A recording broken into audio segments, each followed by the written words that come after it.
안녕하세요. 전 37살 직장인입니다. 현재 5살 된 딸과 전업주부인 아내, 이렇게 셋이 살고 있습니다. 문제의 그날은 출장이 있어서 아내와 5살 딸 지아에게 아침에 출근하며 인사를 하고 집을 나왔습니다. 지금 결혼 6년 차인 저와 아내는 대학 시절 동창인데요. 동창회에서 처음 만나 제가 아내에게 고백한 후 연애를 시작했습니다.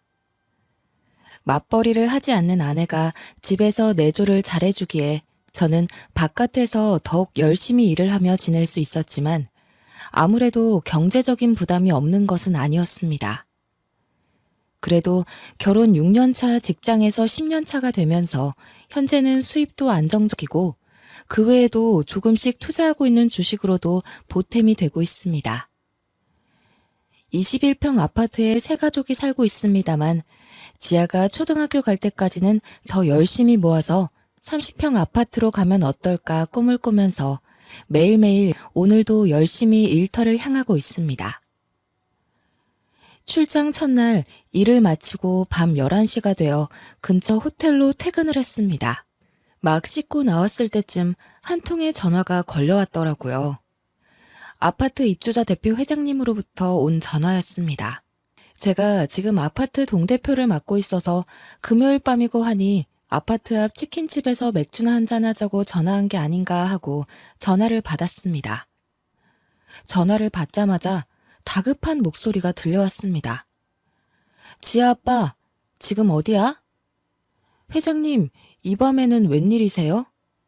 지금 사이렌 소리 안 들려? 지금 사동에서 화재 경보 올려서 다들 대피하고 있잖아. 불났어요? 회장님, 일단 끊을게요. 급하게 전화를 끊고 바로 아내에게 전화를 걸었습니다. 애타게 기다렸지만 전화를 받지 않더라고요. 다시 전화를 걸었는데 전원이 꺼져 있다는 음성만 들리더군요. 순간 불안한 예감이 머릿속을 왔다 갔다 해서 저는 바로 옷을 챙겨 입고 나가면서 회장님께 전화를 걸었습니다. 지아 아빠, 지금 대체 어디야, 이 난리통에. 회장님, 지금 출장을 와 있어요.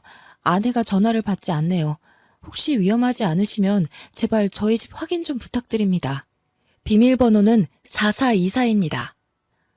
아휴, 알았어. 일단 내가 가능한지 올라가 볼게. 전화를 끊고 호텔 앞에 서 있던 택시에 급하게 올라탔습니다.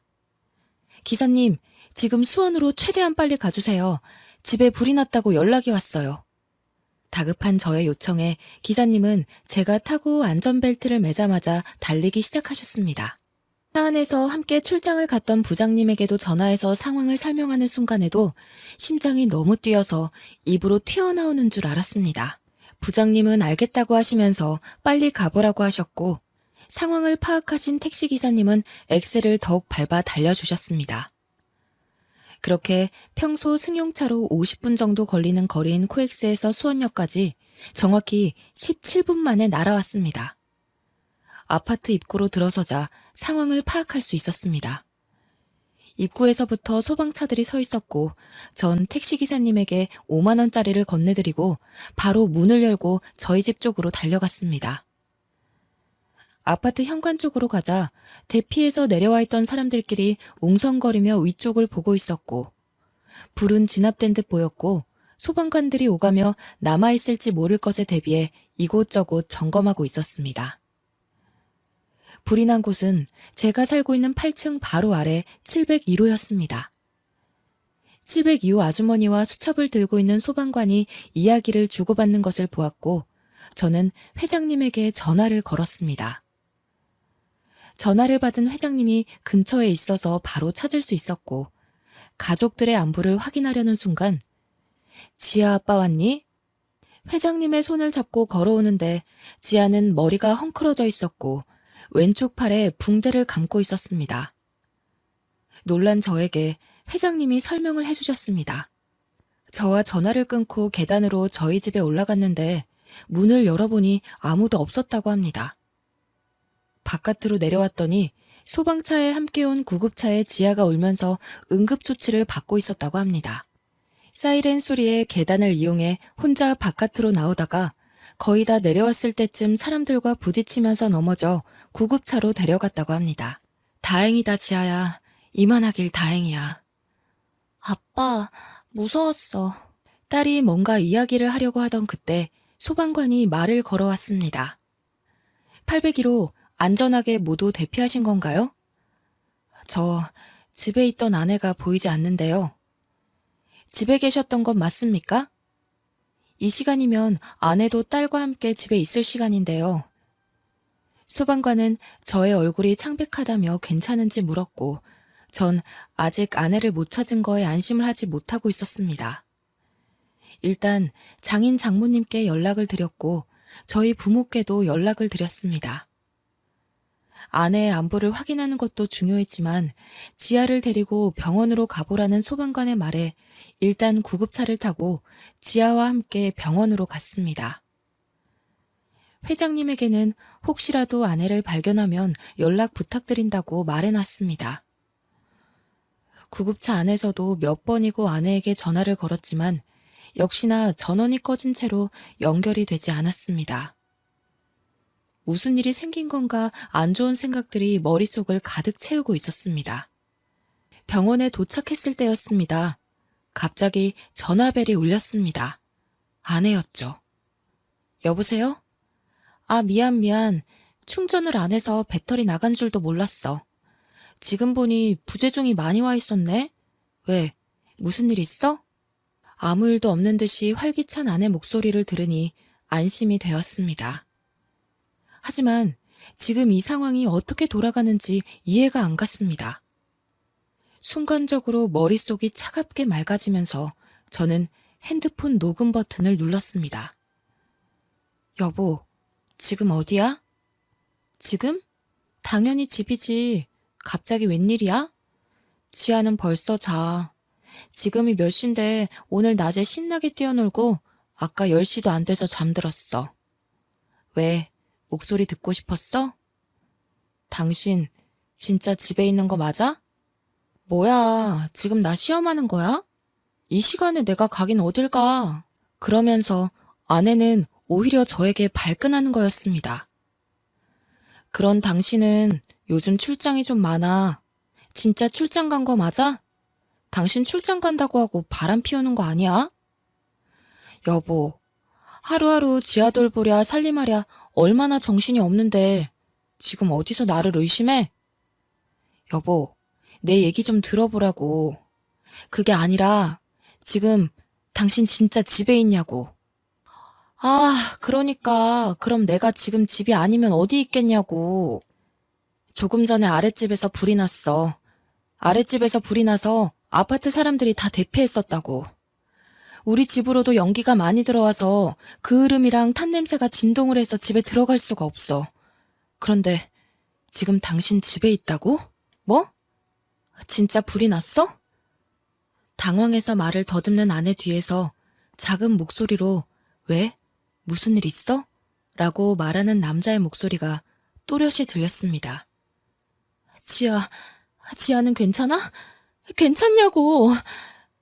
엄마 없이 혼자서 대피하다가 계단에서 넘어져서 팔을 다쳤어.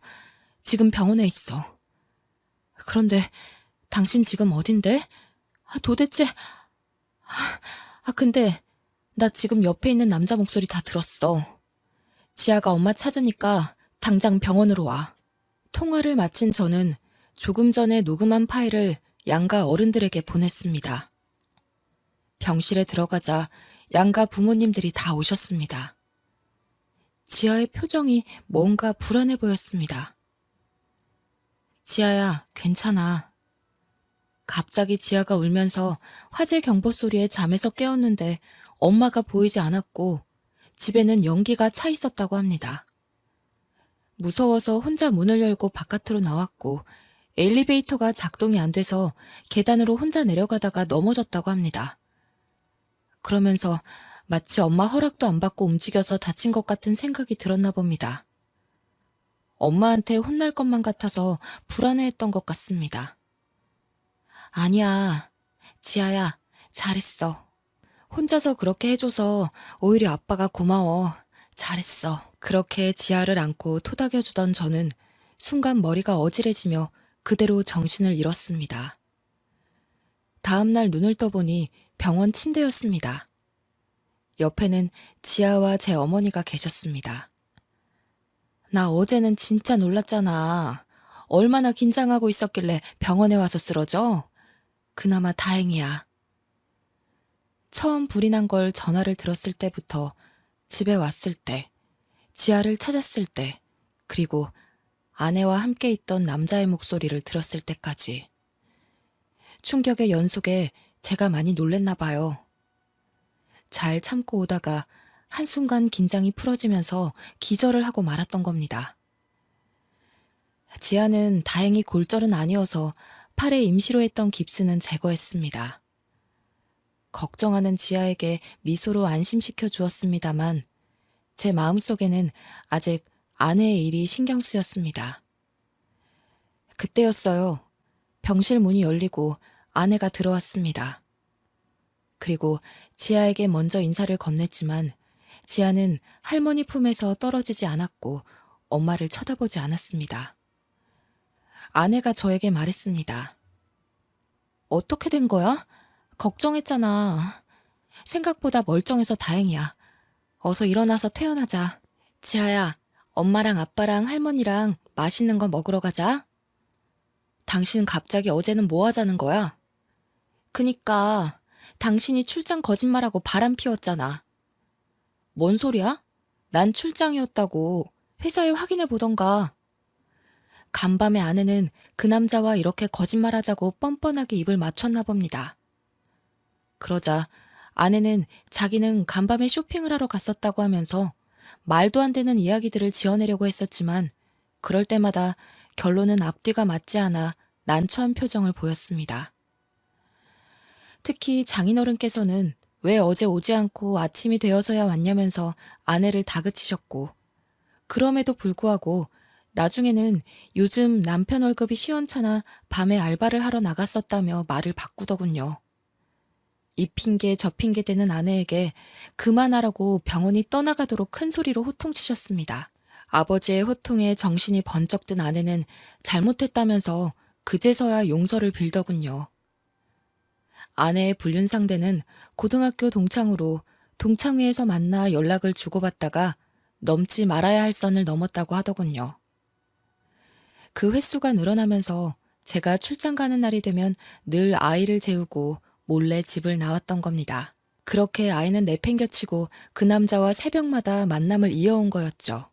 교감 선생님으로 정년 퇴직하신 장인어른의 호통에 아내는 그 어떤 반론도 하지 않고 불륜을 저지른 것에 대한 책임을 지고 저와 이혼을 했습니다.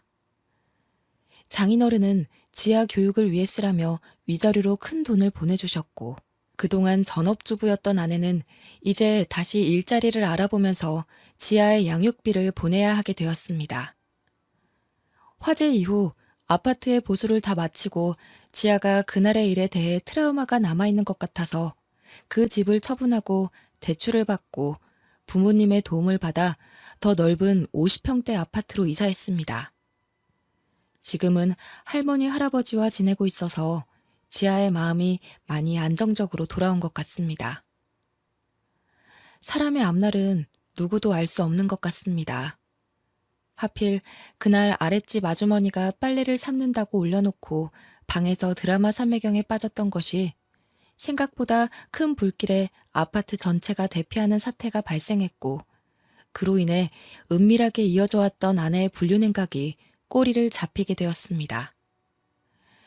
이런 걸 볼 때 사람은 항상 착하게 살아야 하는데 저희 아내는 그렇지 못했죠. 아무도 모른다고 생각하겠지만 하늘은 알고 있다고 생각합니다. 제 이야기는 여기까지입니다. 감사합니다.